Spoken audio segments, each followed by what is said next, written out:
We're joined now here on GCR by someone who's going to try to help us make sense of what the Orioles maybe look like and do over the course of the next month. He's a former MLB GM. You know him from SiriusXM and The Athletic and CBS and Foul Territory, and I think that's the list. He's Jim Bowden, and he's back with us now here on GCR. Jim, it's Glenn. It's great to chat with you as always. Thank you for taking the time for us. Always great to be back with you. Appreciate you having me on. Jim, can we start just generically? How do you make sense of where the Orioles find themselves just a couple of years removed from being, tops in baseball, being the team that everybody wanted with the young core of players and new ownership and everything looking like it was going to come up Orioles? How do you make sense of where they sit now here in 2026? Yeah, I think it's very easy to just kind of address it based on where you are in the games behind column. That's what really matters. And, half of the season is now behind us here in 2026. And the Orioles are just a few games out in the wild card race. And so, yes, it's a losing record, but it's only a few games out in a league that is filled with parity right now at this point, where we only have a handful of teams that actually have winning records. So that's kind of who they are. They still have a really good core of players, some of which or many of which have been underachieving based on what our expectations were of them, certainly. But I think the standings say where you are, and that's what it is. And that means you still are in striking distance of a playoff berth. And we'll see what the GM Mike Elias can do between now and August 3rd to get this team to the playoffs. Do you believe that this team still has enough that it's you bring up, obviously they're in the mix. Basically everyone in the American League is in the mix. Did they have enough that they can make noise? They can still do it if they make a couple of good moves. I definitely think that they can. I look at it. I don't know why Taylor Ward didn't hit for more power so far this season. That's been a big disappointment after watching the power he showed last year with the Angels. Gunnar Henderson's, not living up to what we all expect from him. The rookie Sam Basayo has hit for power, but probably not reaching base like we thought he would. Adley Rutschman has been a disappointment and injured on the IL. Colton Cowser's not lived up to what he is. Neither is Kobe Mayo. Look, Jackson Holliday, same thing. I mean, these players are better than what we've seen. So I tend to think that, it will correct itself in the second half of the season offensively. And then on the pitching side, it's kind of been encouraging, really, when you look at what Kyle Bradish, Shane Baz, Trevor Rogers, and Brandon Young have all done their last 5 or 6 starts. I mean, all of them have kept the O's in games, and that's the key. And you've got Mike Elias, the GM, that's banging the phones for starting pitching, and we can sit there and say, well, yeah, but everybody is. Well, everybody's not, actually. I talked to all 30 front offices, and only 8 of the 30 are actually chasing starting pitching right now as their biggest need. So it's not like normal years here. There's a lot of teams out there that are okay piecing by and are focusing on the bullpen and rather than that starting market. So, Baltimore does have a pathway to get there. I do worry also about the bullpen. That's just my own personal view, but I'm always going to be that way when it comes to bullpens, but I'd love to see them go get another arm back there as well. Pitching. But I'm telling you, as far as the lineup goes, I'm very disappointed in production. I'm not disappointed in ceiling. Jim Bowden with us here on GCR. Jim, I want to have a conversation with you because I know you've talked about it. And when I bring it up, there's Orioles fans that say, how dare you even discuss it? And I think it's a complicated conversation, which is where the Orioles find themselves with Adley Rutschman. And the way that I've best attempted to define it is, I don't want the Orioles to trade Adley Rutschman. That's not something that I would like them to do. But I do think that they're faced with a reality of whether they need to know whether or not Adley Rutschman and his camp are willing to talking about an extension, or if they are saying, hey, we're a year and change out, we're going to the market, that's just the way it's going to work. And if that's the case, then I think they need to explore this conversation and consider whether they're really going to be all in to do the things necessary to win a World Series, whether they need to look at what might be out there for Adley Rutschman. And again, it's not me rooting for it, but I just think that they have to have that conversation at this point so that they're not in a place where a year from now, they're now looking to shop him as a rental piece. Well, you're absolutely right, Glenn. And the other thing, as you know, is that there's a lot of teams always desperate for catching. Mm-hmm. And if someone's going to overpay for a position, catcher is a position that teams will overpay. And you've got big market teams that need help catching, right? You got teams like the Phillies, you got teams like the Yankees, you got a lot of big boys that have that need as well. And from the Orioles' perspective, you do have Sam Basayo, who could be the long-term catcher. I mean, the fact that Rutschman hasn't been signed, and the fact that his agency tends to like players to get to the open market before signing, to me, either you're going to sign them long term or you're not. Now, the hard part is if I'm the agent representing Adley Rutschman, I'm not signing based on production and based on performance because I know he's better than that. But the reality is, how do you pay someone far beyond what he's actually doing? And at some point, we also have to look in the mirror and say, did we overevaluate him? Because he's never ever lived up to what we thought, right? He's never hit more than 20 home runs. He's never driven in more than 80 runs. For the last 3 years, his on-base percentage has been under 340. I mean, we can't deny what we're watching, and we're watching him in the middle of his prime years. So at some point, we have to take a deep breath. And then the other thing is, when you're a GM, you have to have the due diligence of always understanding what the trade value is on all your players, Mm-hmm. because you never know when someone's going to make a trade offer to you. And you can't be afraid to trade the most popular players that you have. I'm sorry, you just can't. And even though trading a player like Adley would get everyone upset with a fan base, the one thing that I learned over the years, and it's absolutely the truth, fans want to win. You can make all the trades you want. You can trade all the popular players that you want at the end of the day, as long as you're winning at the end. That's how it ends up being, truthfully, because fans at the end of the day want world championships. That's what they want. What's And interesting to me, Adley's so unique. How do you not, especially because you do have other catching options at the big league level and your prospects coming, how do you not shop it and see what you can get in return? Because I would think you would get a huge package back for him, especially knowing that the team getting him could control him for a year and a half.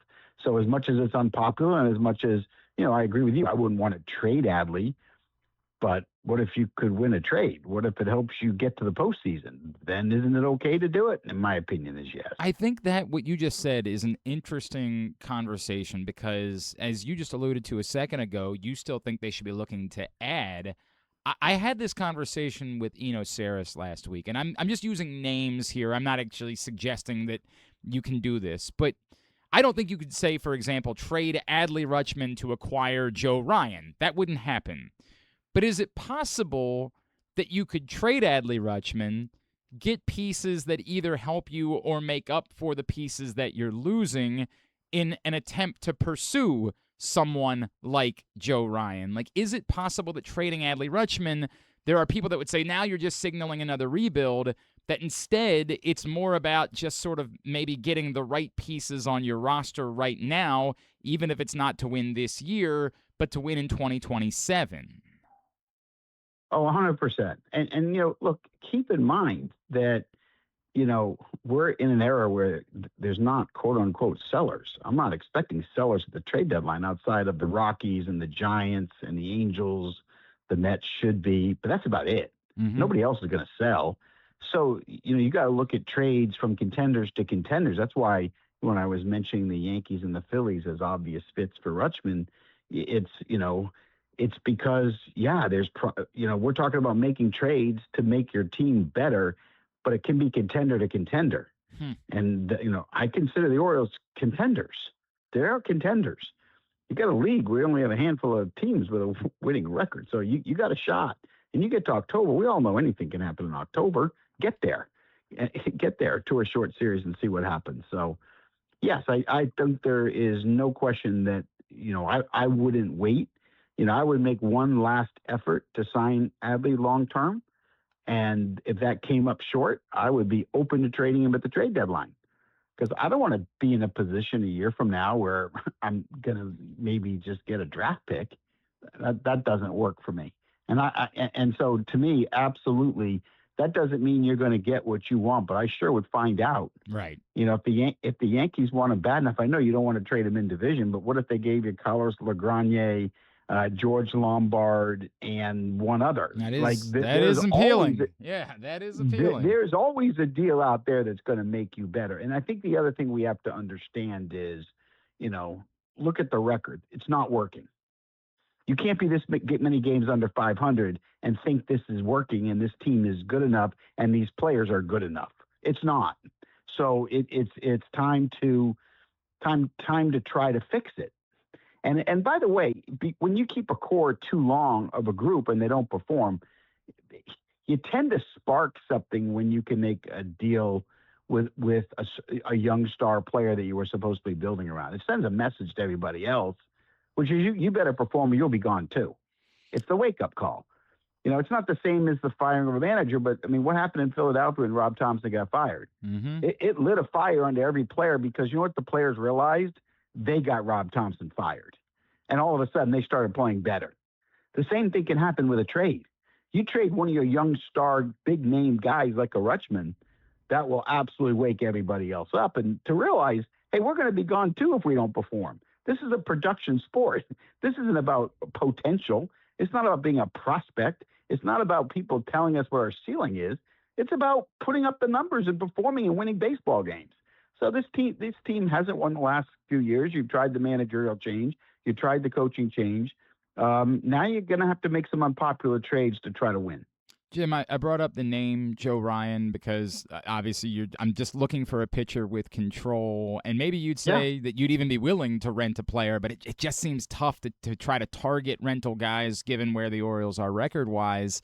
I don't know if that's practical. I do know, you brought up the Angels, and Reed Detmers has certainly looked like a different guy.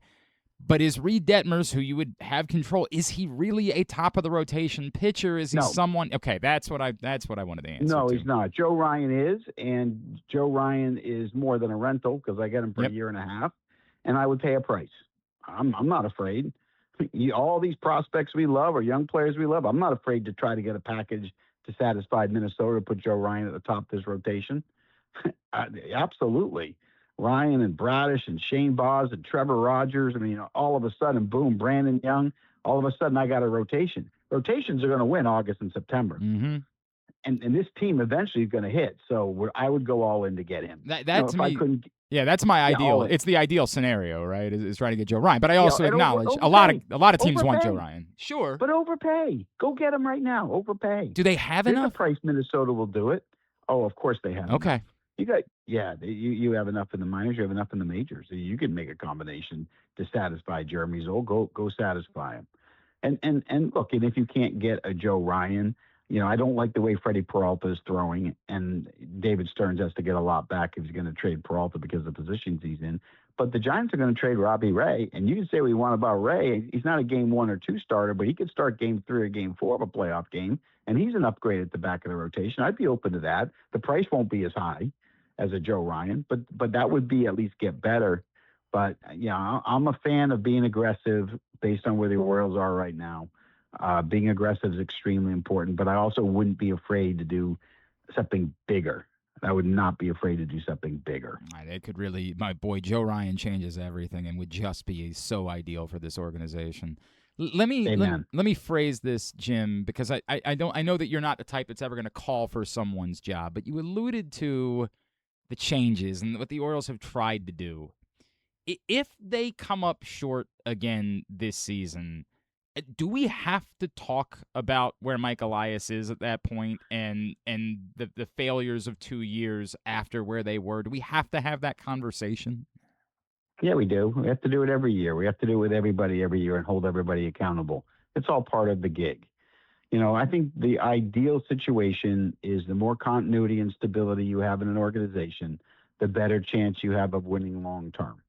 That's just whether it be John Schultz and Bobby Cox, or when it was Dave Dombrowski and Jim Leland, or right now with Andrew Friedman, Brandon Gomes, and Dave Roberts. Ideally, I want the perfect guys in those management positions leading together as a group. But it's still a bottom line business. It is what it is. And I just produce, just do the job.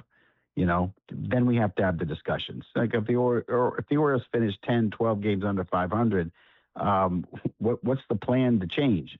Sometimes you just need a new voice and somebody else to come in and try differently. It's very easy when you're an organization to fall in love with your own players, Mm-hmm. and over evaluate what you have. And I think sometimes when you bring people on from the outside, they view it from a more of a non-biased type of position. And I think with the Orioles, you got too many underachieving young players. So either they're not as good as advertised, or you're not getting enough out of them. And so I think when a season ends, if the Orioles don't get better, you have to address why. Now, you've seen teams like the Cardinals and the Nationals and the White Sox do a lot better this year. In the case of St. Louis and Washington, it's very tangible, the amount of technology and analytics and game planning that those organizations has put together, and a lot of their players are now going to the next level, and it's significant to watch it happen. And behind the scenes, we could see it in spring training. We watched it start to happen, and then it carried out. I'm not saying that's what the Orioles are lacking, because I really don't know, to be honest, behind the scenes. But I do know one thing: it's not working to the level you need it to. So, for now, you got to find a way to get your players to live up to their potential. Mike Elias needs to go out and add pieces to help win, preferably a starter and at least a reliever. And then see where the cards fall. Again, only a few games out of the playoffs. Don't worry about the one-loss record. Just get there. Jim Bowden, what all can we plug for you, sir? You always plug everything, Glenn. You don't need to do anything else, but thanks for having me on. I appreciate it as always. At Jim Bowden GM, that's how you follow him. Jim, you're the best. Thank you, sir. Thanks, Glenn. Appreciate you.